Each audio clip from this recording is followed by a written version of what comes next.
হয় না তারপরে। হ্যালো গাইস, আসসালামু আলাইকুম। Welcome to my Facebook page and my YouTube channel rule 0.2। তো আজকে বাইকের খুব ইম্পর্টেন্ট একটা বিষয় নিয়ে কথা বলবো, যে কারণে আপনার বাইকটা জ্যাম জ্যাম মনে হতে পারে কিংবা আপনার ডিস্কটা অনেক হার্ড মনে হতে পারে। তো আপনি এটা সমাধান কিভাবে করবেন এগুলো নিয়ে কথা বলবো। তো চলুন ভিডিওটা পরে দেখি। আমরা অনেকেই আছি যে দেখা গেছে ব্রেক প্যাড কিছুদিন পর পর পাল্টাইতে হইতেছে বা ব্রেক প্যাডে কিছুদিন পর পর সমস্যা হইতেছে। তো এটার সমস্যা আমরা ফাইন্ড আউট করতে পারি না। তো আমরা কি করি, আইসা পরিবর্তন করি, কিন্তু এর সমাধান হয় না। ডিস্কটা অনেক টাইট টাইট লাগে, ঘুরতে চায় না এবং প্রচন্ড পরিমাণে গরম হয়ে যায়। তো এটার কারণ হচ্ছে আপনার যখন ডিস্কের ক্যালিবারের ভিতরে যে পিস্টনগুলো থাকে, পিস্টনগুলো যদি ঠিক মতো না খেলে কিংবা পিস্টনে যে সমস্ত সিল থাকে, সিলগুলো যদি ফাইসা যায় কিংবা সিলগুলো যদি নষ্ট হয়ে যায়, সেক্ষেত্রে কিন্তু আপনি যখন ব্রেক প্রেস করেন, ওই ব্রেক প্রেস করার ফলে কিন্তু আপনার ভিতরে যে পিস্টনটা থাকে ক্যালিবারের ভিতরে, পিস্টনটা কিন্তু সঠিকভাবে খেলে না। আর পিস্টনটা যদি সঠিকভাবে না খেলে সেক্ষেত্রে কিন্তু আপনার বাইক ব্রেক করে মজা পাবেন না। কারণ যে পিস্টনটা আপনি যখন প্রেস করছেন তখন এটা সামনের দিকে আগায় রয়েছে, কিন্তু এটা আবার নিচের দিকে নামতেছে না। সেক্ষেত্রে কি হয়, আপনার ব্রেক প্যাডটা ডিস্কের সাথে চাইপা থাকে, আর ডিস্কের সাথে চাইপা থাকলে সেক্ষেত্রে আপনার আস্তে আস্তে ব্রেক প্যাডটা ক্ষয় হয়ে যায়। আর ব্রেক প্যাডটা ক্ষয় হয়ে গেলে কিন্তু এটা আপনার জন্য লস, এবং আপনার মাইলেজটা কিন্তু এই কারণে প্রচুর পরিমাণে ড্রপ করবে। কারণ আপনার চাকাটা যখন ইজিলি ফ্রিলি ঘুরবে না,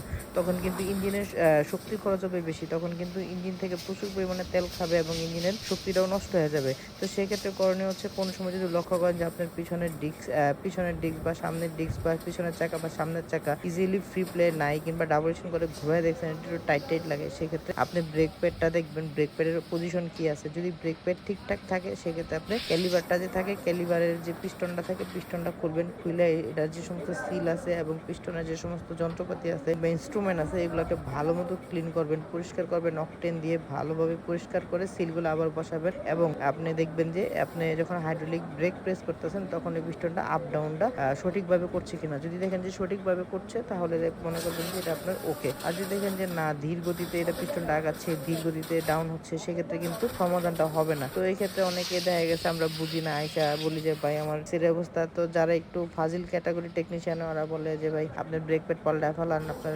ক্যালিভার চেঞ্জ করতে হবে, আপনার ডিস্ক নষ্ট হয়ে গেছে, ডিস্ক পাল্টাইতে হবে, এটা নাইলে হইব না, বা ডিস্ক টাল আছে, এই সমস্ত কথা বলে আপনাকে বিভ্রান্তি ছড়াইতে পারে। তাই সেই জন্য আপনাকে যেটা করতে হবে, অবশ্যই ভালো কোনো অথরাইজ সার্ভিস সেন্টারে যেতে হবে, যে আপনার প্রবলেমগুলো থাকে সঠিকভাবে বলতে হবে এবং আপনাকে বলতে হবে যে ভাই আমার এই সমস্যা, এগুলো একটু চেক দিয়ে দেয়। সেক্ষেত্রে দেখা গেছে টেকনিশিয়ান ওই প্রবলেমগুলো ফাইন্ড আউট করার জন্য আপনার কথা মতো এই কাজটা করে দেবে। বর্তমানে আমি যে সার্ভিস সেন্টারে ভিডিও করতেছি, এটা হচ্ছে উইন্স ভিডিও, সুজুকির একটি অফিসিয়াল সার্ভিস সেন্টার। আর এটার লোকেশন হচ্ছে আপনার স্কাটনে, এটা হচ্ছে জনকণ্ঠ ভবনের পাশ। তো আমাদের যে শোরুমের অ্যাড্রেস, এটা হচ্ছে 3 নিউ স্কাটন মনা টাওয়ার। আর আমাদের শোরুম থেকে আমাদের সার্ভিস সেন্টার হচ্ছে 4টা বিল্ডিং পর। তো ওইখানে এসে কাউকে জিজ্ঞেস করলে হবে সুজুকির অফিসিয়াল সার্ভিস সেন্টারটা কোন পাশে, সবাই দেখায় দেবে। তো অবশ্যই আপনাদের বাইকে এই ধরনের সমস্যা দিলে আপনারা ভালো সার্ভিস সেন্টার থেকে সার্ভিস করানোর চেষ্টা করবেন। কারণ আপনি যদি ভালো টেকনিশিয়ানের মাধ্যমে আপনার বাইকের কাজ না করাইতে পারেন, সেক্ষেত্রে কিন্তু আপনার বাইকের ভোগান্তিরও শেষ নেই এবং জ্বালারও শেষ নেই। আপনার মেইনটেনেন্সের উপর ডিপেন্ড করে আপনার বাইকটা আপনাকে কেমন সার্ভিস দিবে। তাই চেষ্টা করবেন প্রতি 4000 কিলোমিটার পর পর আপনার বাইকের একটি জেনারেল সার্ভিস দেওয়ার জন্য, যাতে করে আপনি আপনার বাইকের প্রবলেমগুলো সহজে ফাইন্ড আউট করতে পারেন। তো সবাইকে অসংখ্য ধন্যবাদ কষ্ট করে ভিডিওটা দেখার জন্য। দেখা হবে পরবর্তী নতুন কোনো ভিডিওতে, নতুন কোনো ব্লগে। সেই পর্যন্ত ভালো থাকবেন। আসসালামু আলাইকুম।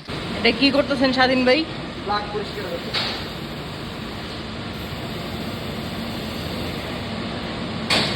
অনেকে তো দেখা গেছে ব্রাশ দিয়ে ঘষা পরিষ্কার করে, সেক্ষেত্রে কোনো প্রবলেম হয় না? প্রবলেম হয় না, তারপরেও যেহেতু নতুন মেশিন আইছে, ওইগুলোতে পরিষ্কার করলে নতুন টেকনোলজি সুন্দরভাবে পরিষ্কার হয়।